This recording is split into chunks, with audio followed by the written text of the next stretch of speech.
秋冬即将到来，天气渐渐开始转凉，空气也变得干燥，许多人开始喉咙干痒，甚至一直咳嗽，相当恼人。不过现在也是养肺的好时机。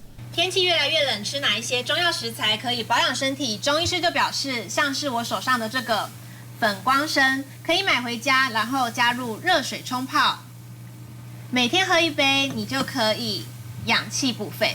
粉光参降火固气管，一年四季都可以吃。哪些体质适合？像是口干舌燥、阴虚火旺、鼻子过敏或长期咳嗽的人，因为它属于凉补药材，小孩、年长者也都可以食用。然后像我们中医就会把它加在一些那个止咳润肺的化痰的药。有的人就是比较晚睡、熬夜，然后又容易什么口干舌燥，甚至还容易什么便秘的这一类的，我们就会什么给他吃一点粉光啊，才不会一天到晚感冒。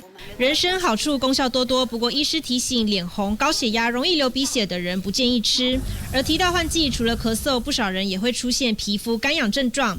营养师点出得多补充6大护肤营养素，包括维生素 A、猪肝、胡萝卜可以维持皮肤黏膜健康，维生素 C、芭乐、甜椒减少肌肤氧化伤害，还有维生素 D、维生素 E、锌以及 Omega 脂肪酸，长期吃都能够维持肌肤稳定。皮肤比较容易干燥，你也减少咖啡因的摄取哦，因为这些咖啡因进到身体里面也会非常的利尿，所以会让身体的水分也都会快速流失哦。换季想远离皮肤干燥泛红，营养师也提醒 NG 食物也得少吃，像是精致甜品、含糖饮料或者油炸食物都容易让身体发炎。做好护肤饮食秘诀，安稳度过秋冬。东森新闻王振宇、温友莲在台北市采访报道。